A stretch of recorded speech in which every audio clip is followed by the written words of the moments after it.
Hi, Dr. Joel Glenn Wixson here, 7 Billion Geniuses. I'm here to talk to you about language. Where I come from, I believe language is an extraordinarily powerful thing, and that it shapes and forms so much about how we think about ourselves, the people around us, the news, the stories that we hear. One word can transform our reality very quickly. And generally, in our experience, it's not in a positive way. But one of the things that I'm standing for in this project is to take some of that power back, perhaps take all that power back, and say the words that we use are extremely important, should be attended to, and that the words that other people use are things that we can be curious about.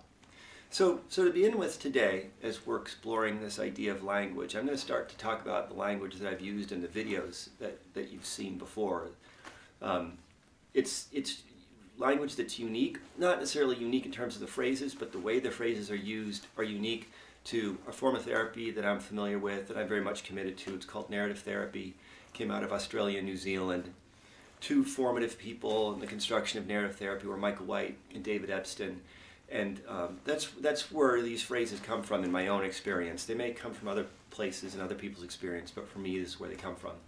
And to begin with today, we're going to talk about rich descriptions. Rich descriptions. I know that I've used that in a couple of videos already, and I just want to make sure that people understand what I'm talking about when I'm talking about rich descriptions.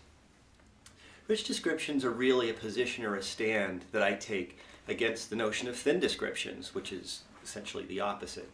Thin descriptions are things like, I'm fine, nice day, really like that cake. These are thin descriptions. These are phrases that have some meaning, but we really don't know exactly what they are. And what I like to do, or what I practice in my own life, is to be curious about those sorts of things, to ask people questions into those kinds of statements, to find out exactly what they mean by those things that they say. Because I think, in my own personal position, is that saying I really know what you mean by that is one of the most terminal things that somebody can do in a conversation.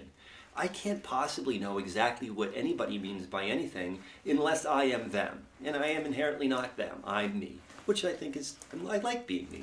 But the important thing is that when we take a position of saying that we can definitely, absolutely identify with exactly what that other person is feeling and what they mean by the words they use, most importantly, we're missing an opportunity. And the opportunity is to find out what they actually mean by that. Because what they actually mean by that can be illuminating for me, can also be illuminating for them. I once had a student tell me that one of the things that she liked so much about the questions that we create together is that it helped her know what she meant by the words that she used. So it can be transformational for everybody, for us, for the people that we're talking to. But it requires a position of taking up this stance, that a rich description is something that I'm interested in the context of people's lives, that I don't want to just settle for a thin description, unless obviously it's completely impossible. I don't have the opportunity, the time, or the person's not interested. But in the context of a conversation, the more time I can spend asking somebody questions into the words that they use and the ideas that they express, the more we're kind of widening out this idea. And it's extremely important, I think, to make it clear that rich descriptions aren't about honing in on some truth. They're more about expanding. Again, we talk about territories, we talk about positions. They're about expanding a territory of description, not of knowledge, understanding, but of description. A wider and wider, thicker and thicker, richer and richer description is simply a vaster thing. It's not a better thing, it's not a righter thing, it's just a vaster thing. It's a thing where you have more of a picture. One of my colleagues, Joe McGeary, came up with this idea of kind of pulling back in the frame. If you imagine a film where you start off looking at this very small thing and you pull the frame back and more and more and more information comes in. That camera and that pullback is not manifesting that information. It's simply pulling back and encountering it, where you have the opportunity to recognize and realize that it's there. And so in the context of people's lives, these rich descriptions have the possibility, create the possibility of transforming one's experience of one's own life from one that is about, I am a depressed person, to I'm a depressed person, and I'm a mom, and I'm a singer and a songwriter, and I'm a biker, and I'm somebody who does a million different things that includes the fact that sometimes depression is a part of my life. And so it creates possibilities, all kinds of possibilities for people to re-encounter their life in a way that's simply exposing things that are already there.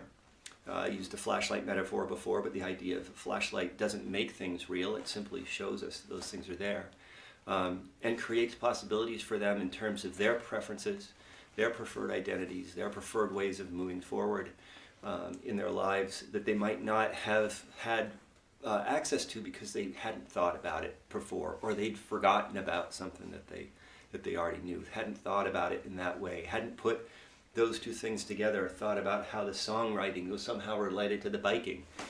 If you're not thinking about yourself as somebody who's also a songwriter and a biker and an artist and a landscaper and a concrete worker and somebody who does lots of different things, then you may not be paying attention to the possibilities that exist in your own life. So, language, powerful thing. One of the most important, powerful tools that we have as a species, I believe. And rich description as a way to pull back the frame, to take in more, to consider ourselves in ways that are far beyond simple, thin descriptions. Look forward to talking to you next week. Thanks for taking the time, and stay in touch.